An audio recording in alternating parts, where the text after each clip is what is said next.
Negócios com Impacto.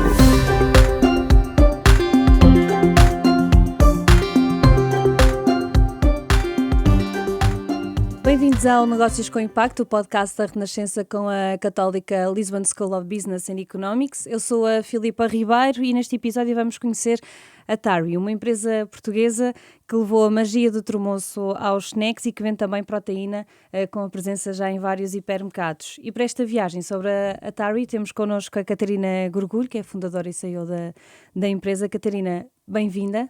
Olá, Filipa, obrigada. Vamos aqui recuar no tempo. Falamos de uma empresa que foi fundada em 2021, mas a ideia terá começado ainda antes. Como é que isto tudo começa e porquê o tremoço? Como é que surgiu? Olha, eu estava em Londres na altura, no fundo eu fiz licenciatura na Católica, depois fiz mestrado em Londres e acabei por ficar fiquei a trabalhar lá. Background nada a ver com a alimentação, trabalhava em consultoria, depois fui para finanças e eu acho que uma das formas de eu tentar, ou de eu conseguir lidar com o stress da vida de Londres e também da indústria onde eu estava foi através do exercício físico. Eu comecei a correr e a partir da corrida comecei a alimentar-me bem, porque tive vontade de ter melhores hábitos e decidi experimentar uma dieta à base de plantas. Portanto, eu fiquei totalmente vegan durante cerca de 2 ou 3 anos e eu tive imensa dificuldade em encontrar proteínas vegetais, porque eu não conseguia digerir o grão de bico, o feijão, as lentilhas, estava sempre inchada, era indigesto, e depois são leguminosas que nos vendem como proteína vegetal, mas quando se olha para o perfil nutricional tem muito mais hidratos de carbono do que tem sequer proteína. E então eu dei por mim a remover isso tudo da minha dieta e estava sempre a consumir produtos à base de soja, por exemplo, o tempeh, o tofu, até que foram duas vertentes. Foi uma nutricionista que comentou comigo, mas em primeiro lugar eu vi na Amazon uma empresa australiana que estava a vender flocos de termoço, e o marketing à volta do ingrediente era o top-up proteico para as tuas refeições, para porridge, que são as papas de aveia, ou para os teus smoothies. Eu lembro na altura, eu sou daquelas consumidoras, eu interesso-me pela alimentação, então fui ver o rótulo e era 100% de tremoço, 40 gramas de proteína por 100 gramas, 40 gramas de fibra, 0 gramas de hidratos de carbono. E eu, como assim o tremoço é proteína? Porque eu acho que é muito por associação do momento de consumo, que é esta associação à cerveja. Eu, pelo menos, tinha a percepção que o tremoço não era saudável. Tanto que eu lembro-me de estar em eventos de familiares, havia tremoço e eu, não, estou de dieta ou que seja. Pronto, e eu fiquei muito curiosa e depois, entretanto, também houve uma nutricionista que comentou comigo o perfil nutricional do tremoço. Eu comecei a consumir e realmente sentia-me bastante bem e depois também fiz muita pesquisa à volta do tremoço sobre não só todo o potencial que tem a nível nutricional, ou seja, o facto de ser uma leguminosa que é maioritariamente proteína, é também uma proteína completa, que é uma das dificuldades que se tem quando se remove toda a proteína animal. Tem que se combinar ingredientes, por exemplo, arroz e feijão, para ter um perfil de aminoácidos completo. Não é igual a comer um peito de frango. E a soja e o tremoço são proteínas completas. Pronto, portanto, nesse sentido é muito interessante, mas depois também havia toda uma parte de sustentabilidade, que é o tremoço é tão poderoso quanto a soja, em termos de fonte de proteína, mas hoje em dia cerca de 80 ou 90% do consumo do tremoço vai para consumo animal, por ser mais barato do que a soja, mas ser uma proteína vegetal tão boa, tão rica. E tem havido muito trabalho da União Europeia para promover o consumo de tremoço, porque nós dependemos muito da soja para intake de proteína vegetal. O problema que acontece é, existe este incentivo da União Europeia e existe muita pesquisa que é feita a nível de universidades ou a nível da indústria de como é que se pode utilizar o tremoço na alimentação humana, mas estes projetos morrem porque depois não chega ao consumidor final para realmente se criar aqui a procura que faz com que o consumidor diga, ok, eu quero consumir tremoço, até porque olhamos para o tremoço e é consumido em Portugal, consumido em certas partes de Espanha, consumido em Itália, mas é um bocadinho, é uma coisa muito nossa, mas que tem sido esquecida porque realmente ninguém fez aqui um marketing à volta do tremoço. E então a ideia foi um bocadinho por aí, foi um bocadinho um momento de impulso de surgir. Eu acredito que isto é uma pérola por explorar. Aliás, eu na altura até havia uma ou duas startups nos Estados Unidos que já estavam a vender o tremoço como a próxima superfood. E eu lembro de pensar na altura, eu acho que o tremoço vai ser a próxima tendência. Se não for eu, vai ser alguém e eu nunca me vou perdoar se não for eu a pegar na ideia. E estávamos em que ano, mais ou menos, quando descobriu? Isto foi 2019. Ok. Portanto, eu tomei a decisão, foi em dias eu decidi, fui ter com o meu marido e disse, eu quero me despedir para vender termoço. E em janeiro de 2020 eu despedi-me. Pronto, foi um bocadinho altura ingrata porque depois caiu o Covid, Sim. mas até foi bom porque deu-nos um ano para realmente, eu sabia que eu queria fazer alguma coisa com o termoço, mas não sabia bem o quê. E então deu-nos tempo para perceber, ok, que produtos é que nós queremos lançar, que categorias é que fazem sentido, fazer realmente a parte de desenvolvimento de produto e depois também toda a parte de construção de marca, que não é fácil, que é como é que eu crio uma coisa que depois faz sentido para o consumidor final. E ainda estava em Londres, ou depois regressou a Portugal, tudo em Londres? Tudo em Londres. Aliás, é muito da ideia da Taro e na altura, e nós agora fizemos aqui um reposicionamento, mas na altura nós até pensámos Portugal era um bocadinho o nosso mercado de apoio, porque toda a produção acabava por ser aqui, mas a ideia era lançar a marca no Reino Unido, mas que era um grande desafio porque ninguém sabia o que era o termoço, então o custo de educar o consumidor era bastante elevado. E o que acabou por acontecer, eu só agora, eu mudei-me agora vou dizer em junho, é como mudei para Portugal, e portanto desde 2020... até agora a Tarui foi construída de lá, com as operações todas aqui, e o que estava a acontecer era nós estávamos a crescer organicamente em Portugal sem qualquer tipo de investimento, porque primeiro a Tarui desde que começou que foi bootstrapped, portanto era investimento nosso e com o dinheiro das vendas que nós íamos tendo, nós íamos reinvestindo, e eu estava a vender em Portugal e reinvestia para tentar entrar no Reino Unido. Okay. E às tantas o que nós decidimos fazer foi, olha, nós estamos a crescer tão bem em Portugal sem qualquer tipo de investimento, vamos mais é focar nos mercados que estão a crescer e focar nos mercados em que o termoço é cultural e que o trabalho é reposicionar como algo moderno e adaptar ao consumidor moderno. Até chegar a essa fase, perceber o mercado que resulta, eu gostava ainda de explorar mais a parte de descobre que o termoço pode ser uma grande solução para a alimentação saudável, lê bastante sobre o assunto, mas como é que chega à produção, o packaging, como é que isso, para até vender o primeiro saquinho, como é que isso se processa? Eu trabalho. já nem sei. Não, primeiro começa com como é que isto se faz. Eu no outro dia estava a ver e encontrei fotografias no iPhone nós começámos a explorar, ou seja, eu comprei ingredientes, flocos de termoço, farinha de termoço. Catarina é que cozinhava em casa, basicamente. Exatamente, íamos para a cozinha e eu tinha uma amiga minha que vivia em Londres que adorava cozinhar e explorar, e ela encontrávamos lá em casa e íamos fazendo coisas. Eu tentei cookies, tentei bolinhas daquelas energéticas, tentámos termossos marinados, que acaba por ser um bocadinho a versão daquilo que nós lançámos, mas era um bocadinho diferente porque nós fazíamos mesmo uma molhenga e deixávamos e depois punhamos num saco. Portanto, foi um bocadinho por aí. E depois foi ir a feiras alimentares. Por exemplo, já não lembro qual é que era, acho que era a Biofac, uma feira qualquer na Alemanha, em que nós fomos, e acabou por ser lá que eu encontrei a minha fornecedora de termoço, encontrei a primeira fábrica que nos ajudou a fazer desenvolvimento de produto, e por coincidência eram todos portugueses, o que foi ótimo e o que acabou por também incentivar ou impulsionar que toda a produção acabasse por ser local. Isso foi em 2020? Foi muito Tudo antes? 2020, eu tive imensa sorte. Esta feira na Alemanha foi em março de 2020, foi na semana antes do mundo fechar.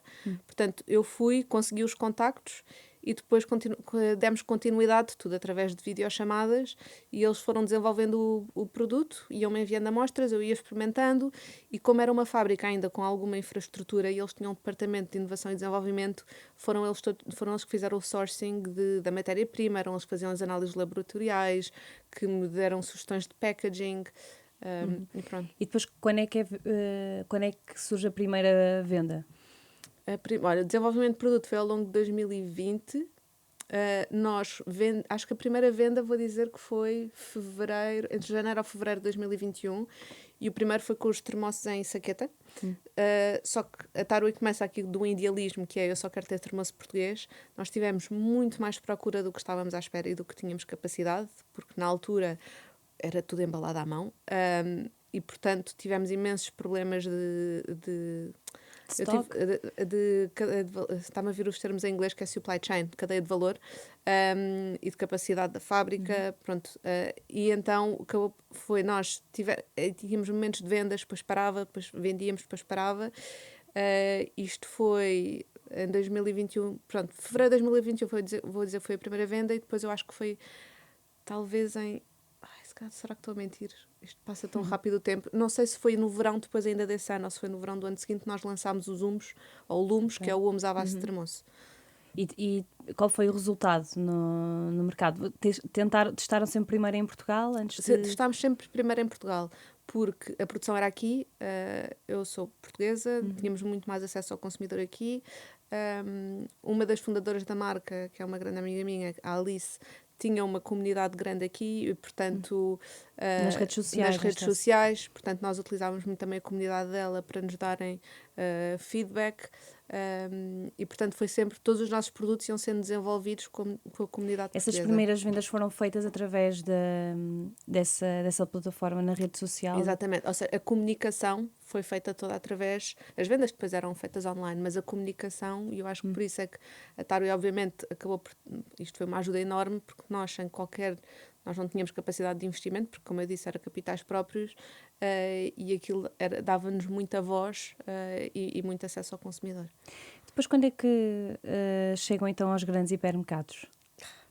Depois de 50 mil e-mails, eu acho que qualquer pessoa que trabalha em FMCG percebe, mas a primeira demorou muito tempo a conseguirmos chegar aos hipermercados, porque nos termossos em saqueta nós realisticamente não tínhamos capacidade produtiva sequer para ir para os hipermercados, e foi muito trabalho que nós fizemos, porque na altura era um produto que tinha 4 meses de validade e eu só ia conseguir ir para retalho com um produto que fosse pelo menos 1 ano de validade, portanto houve muito desenvolvimento aí.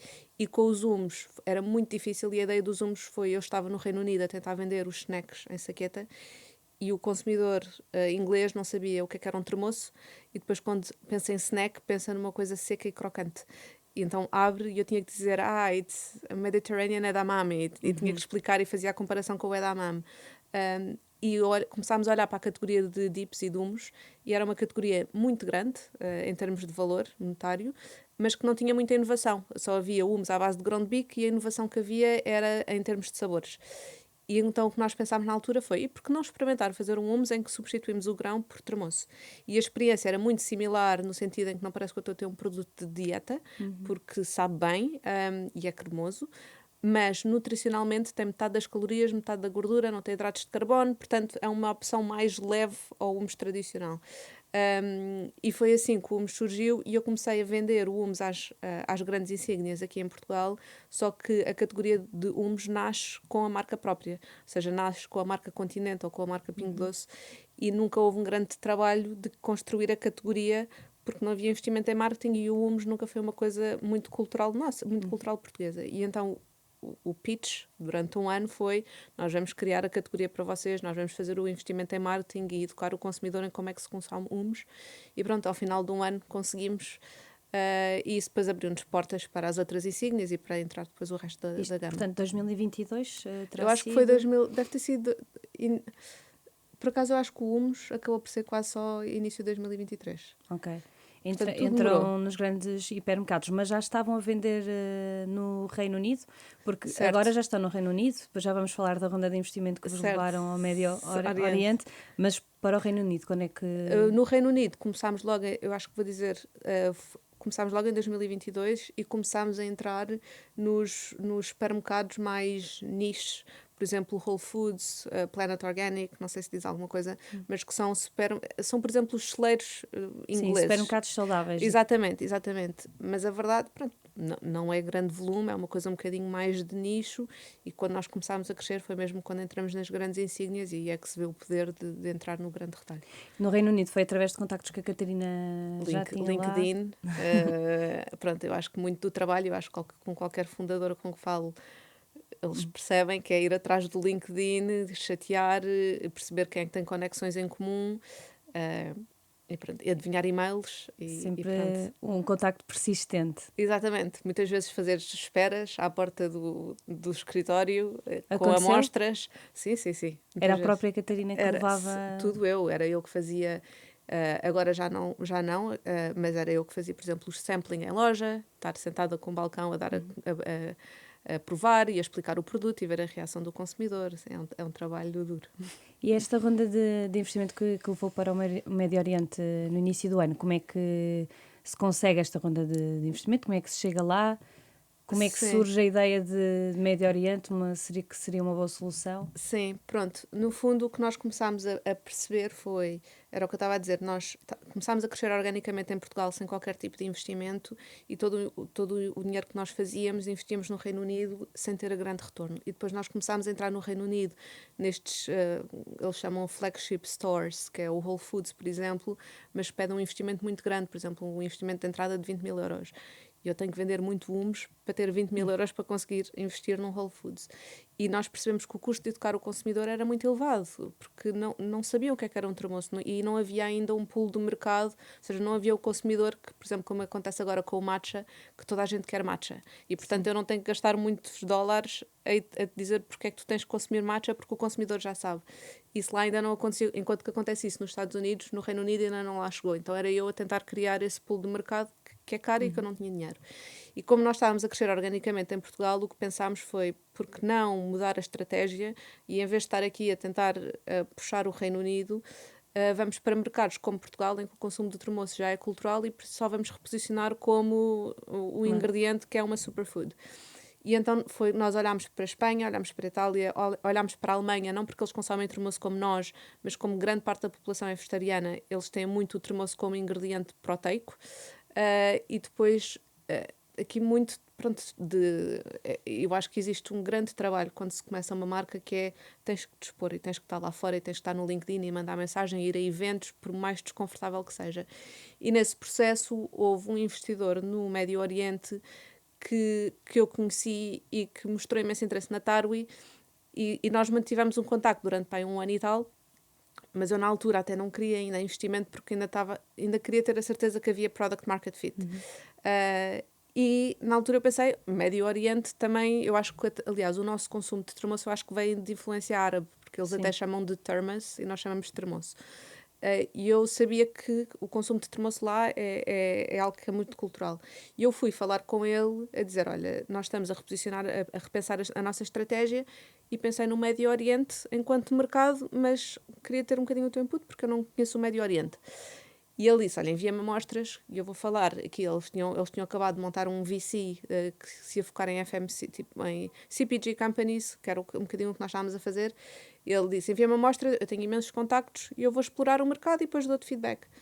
Pronto, eu enviei-lhe amostras e ele, passado uns meses, veio ter comigo e diz, olha, acho que há imenso potencial e não só acredito que há muito potencial, como nós queremos investir para que vocês, fazer crescer a máquina portuguesa, mas também para que depois vocês entram no Médio Oriente porque acreditamos que há muito potencial. E está a resultar, isto foi no início do ano? A conversa foi nós já estamos em 2025. Eu fui falar com ele para perceber o potencial do Médio Oriente, era abril de 2024. Ele mostrou interesse, vou dizer, maio, junho de 2024.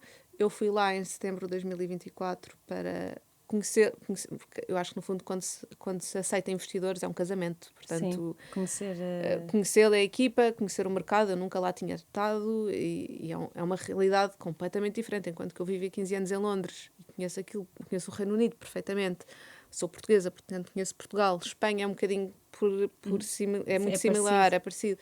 O Médio Oriente é o outro completamente mundo, uma cultura diferente. muito diferente. E portanto eu fui lá e pronto, gostei imenso deles. Eu acho que houve muito fit de personalidades e de forma de pensar e forma de trabalhar. E eu acho que também o que eu gostei deles é um fundo muito diferente porque eles são ex-founders. Não é um VC tradicional em que investem em 20 empresas e se calhar há uma que corre bem, então focam-se nessa uma que corre bem. Este aqui é poucos investimentos e são founders e portanto há uma approach muito mais humana porque eles sabem o que dói emocionalmente construir uma empresa. Há uma relação de mais proximidade e atenção. E está a correr bem? Está a correr muito bem. Ainda não tenho dados de performance no mercado, porque só agora é que foi entregue o primeiro shipment. Está a correr bastante bem de um ponto de vista de relação com eles e de um ponto de vista de clientes. Ou seja, eu tenho ido lá mês sim, mês não, vou dizer, ou se não quase todos os meses, muito a fazer as vendas e não tem comparação o que é vender a Tarwi em Portugal ou no Reino Unido e que vender a Tarwi lá. A recepção, sim, a recepção é inacreditável, adoram a ideia porque identificam-se muito com o termoço e existe muita abertura para experimentar coisas novas, enquanto que eu aqui em total transparência, sinto que em Portugal existe muito mais resistência para novas ideias. E Espanha e Itália? Espanha vai ser o próximo, ou seja, a estratégia é crescer Portugal e depois vai a Espanha, e em paralelo crescer a Arábia Saudita e depois vai os Emirados. E a razão pela qual... Itália, para já não, porque nós somos uma equipa mínima e isto temos Era o muito que a ia acontecer. perguntar, a equipa, houve uma necessidade, isto começou com a Catarina na cozinha, e de repente, Certo. como é que foi o processo de construção da equipa, e neste momento como é que é a gestão?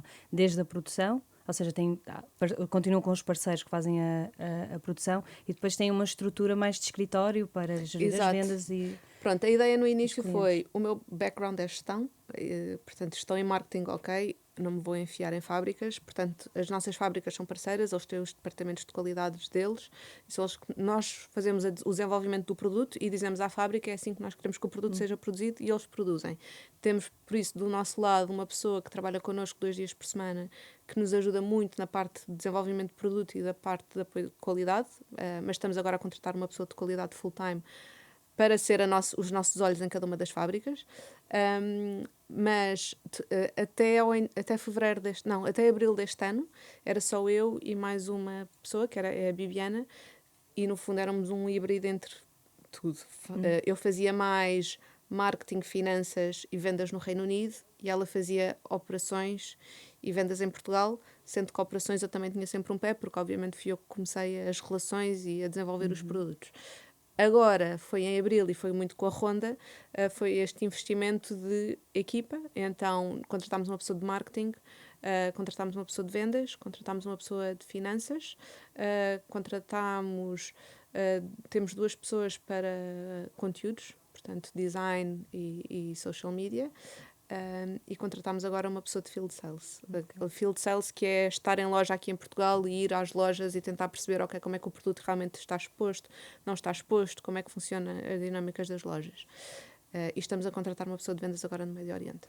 A Catarina passou disse a sua formação em gestão, passou na Católica entre 2007 e 2011. Neste processo e nestes anos, o que é que se lembrou do que aprendeu lá na Católica? O que é que se lembrou? Que foi assim essencial? Eu, por acaso, foi uma reflexão que eu fiz, porque eu durante muito tempo questionei o facto... Eu durante muito tempo questionei, será que eu tirei o curso certo? E eu acho que o que a Católica te dá não é uma faculdade fácil, e eu acho que dá uma capacidade, como é que eu ia dizer, de dedicação e disciplina, que eu acho que, ou seja, eu considero-me uma pessoa que é hard worker, por falta de trabalho, de palavra melhor. E eu acho que a Católica te dá isso. E é um curso que é muito well-rounded, e, portanto, eu acho que não haveria melhor curso de eu ter tirado. Muitas vezes eu digo, eu tenho um bocadinho medo de saltar e falhar, porque eu sou um bocadinho boa a tudo, mas não sou boa a nada. Eu desenrasco. E eu acho que a Católica deu-me esta versatilidade em todas as áreas de negócio. Eu consigo olhar para uma parte de finanças, não sou a melhor financeira do mundo, mas eu consigo olhar para números e consigo-me orientar. Mas também consigo olhar para operações e consigo perceber. E, portanto, eu acho que essa versatilidade, obviamente, vem do curso que eu tirei. Agora vamos à última questão, porque estamos mesmo a ficar sem tempo. É assim a nossa pergunta da praxe. Costumamos perguntar porque é que o negócio, neste caso, porque é que a TARI é um negócio com impacto. Estou a dar a conhecer o termoço português ao mundo, para além de que o termoço tem, de um ponto de vista de sustentabilidade, é inacreditável. E falta só aqui uma pergunta, que é a questão da parte financeira. Como é que está a saúde financeira da TARI? Uma vez, tendo em conta que houve esta ronda de investimento. Certo. Nós, em termos de vendas, duplicámos desde de janeiro para, vou dizer agora, outubro, o último mês que nós fechámos, duplicámos em termos de vendas mensais, o que já é muito positivo. E eu acho que agora, com a entrada na Arábia Saudita e nos Emirados já em janeiro, eu acho que segundo o meu business plan, eu acho que o jump vai ser exponencial, mas está a correr muito bem. Catarina, muito obrigada. É fundadora da TARI, a empresa que apresentamos hoje aqui no Negócios com Impacto, o podcast da Renascença com a Católica Lisbon. Agora teremos uma breve interrupção a propósito do Natal e também da semana de passagem de ano. Regressamos em janeiro. Era isto que queria dizer, vamos regressar em janeiro. Até lá, um bom Natal a todos. Negócios com Impacto.